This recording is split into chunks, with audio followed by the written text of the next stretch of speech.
തേങ്ങ എന്ന് പറഞ്ഞൊരു വീഡിയോ ആണ് അവസാനം ചെയ്തിട്ടുള്ളത്. അതിൻ്റെ മുന്നേ ഞാൻ ത്രിമൂർത്തി 5000 എന്ന് പറഞ്ഞിട്ടൊരു എപ്പിസോഡ് ചെയ്തു. പിന്നെ ആനക്കള്ളൻ, അതുപോലെ ആശ്രമം, ഇങ്ങനെയുള്ള കുറേ എപ്പിസോഡുകളൊക്കെ ഉണ്ട്. ഇത് ഇന്ന് ചെയ്തത് ഒരു ജസ്റ്റ് ഒന്ന് പറഞ്ഞെന്താന്ന് വെച്ചാൽ, എന്നെ സംബന്ധിച്ച് വീഡിയോ ചെയ്തോളണം ഒരു നിർബന്ധമില്ല. ഞാൻ ഈ യൂട്യൂബിൽ ഒരിക്കലും യൂട്യൂബ് വഴി ഒരു വരുമാനം ഉണ്ടാക്കണം എന്നുള്ള വിധത്തിലേ അല്ല ചെയ്യുന്നത്. എന്നാൽ അതിൻ്റെ മുന്നേ പല പല വീഡിയോകൾ വളരെ ലെങ്തി ആയിട്ട് ചെയ്തിട്ടുണ്ടായിരുന്നു, വളരെ ഇതൊക്കെ ചെയ്തിട്ടുണ്ടായിരുന്നു. പക്ഷെ പിന്നെ പിന്നെ മനുഷ്യൻ്റെ സാഹചര്യം മൂലം പിന്നെ ലെങ്ത് കുറച്ചു. അതിന് കാരണങ്ങളുണ്ട്. എന്താ വെച്ചാൽ നമ്മുടെ നിരീക്ഷണങ്ങളാണ്, പല പല നിരീക്ഷണം. എന്ത് സംഭവം ചെയ്യുകയാണെങ്കിൽ അതിന് നന്നായി നിരീക്ഷിക്കുന്ന ഒരാൾ തന്നെയാണ് ഞാൻ. ഈ വീഡിയോ ചെയ്യാൻ തന്നെ 5000 വീഡിയോ ആയിട്ടില്ല എന്ന് എനിക്ക് നന്നായിട്ട് അറിയാം. പക്ഷെ ഞാൻ നമ്പർ ഇട്ടു.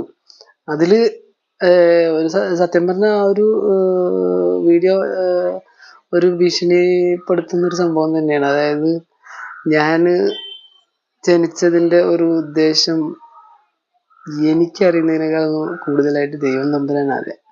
അപ്പൊ ഞാൻ കുറച്ചു കാലമായിട്ട് പല പല സംഭവങ്ങളും ചെയ്ത്, അതിൻ്റെ വീഡിയോസ് ചെയ്ത്, പലതും ചെയ്യുമ്പോഴും എന്നെ വാച്ച് ചെയ്യുന്ന ഒരു കൂട്ടർ പല പല ആളുകളുണ്ട്. സുഹൃത്തുക്കളുണ്ട്, അതുപോലെ ബന്ധുക്കളുണ്ട്, ഇതൊന്നും അല്ലാത്തവരുണ്ട്. എങ്ങനെ ഇത് ബാൻ ചെയ്യാൻ പറ്റും എന്ന് നോക്കാൻ വേണ്ടിയിട്ടുള്ള എന്തൊക്കെ സംഭവങ്ങളുണ്ട് അത് നോക്കുന്നവരുണ്ട്. അപ്പൊ എല്ലാ മേഖലയിലും ഈ പറഞ്ഞ പോലെ മിത്ര ശത്രു എന്തായാലും ഉണ്ടാവും.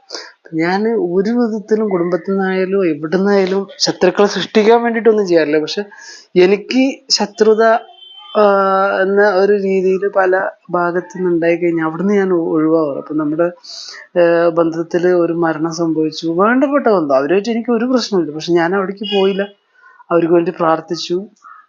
എന്താന്ന് വെച്ചാൽ ബാക്കിയുള്ള ഒരു വലിയൊരു കൂട്ടർ എനിക്ക് ഒരുപാട് പ്രയാസങ്ങൾ സൃഷ്ടിച്ചു. പിന്നെ അതിൻ്റെ ഇടയിൽ കിടന്ന് വരകാൻ എന്നെ കൊണ്ട് കഴിയൂല.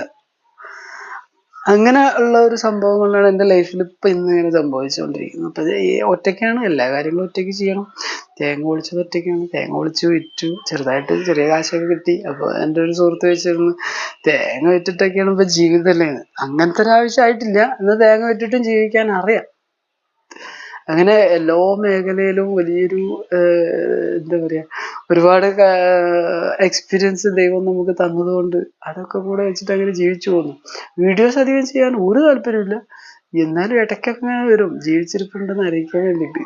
ആഴ്ചയിലോ മാസത്തിലോ അതല്ലെങ്കിൽ ഒരു 3 മാസം കൂടുമ്പോഴോ എങ്ങനെയെങ്കിലൊക്കെ ആയിട്ട് ഇടയ്ക്ക് പ്രത്യക്ഷപ്പെട്ടിട്ടുണ്ട്. അങ്ങനെ കണ്ടില്ലെങ്കിൽ ഉറപ്പിച്ചോ മരിച്ചു.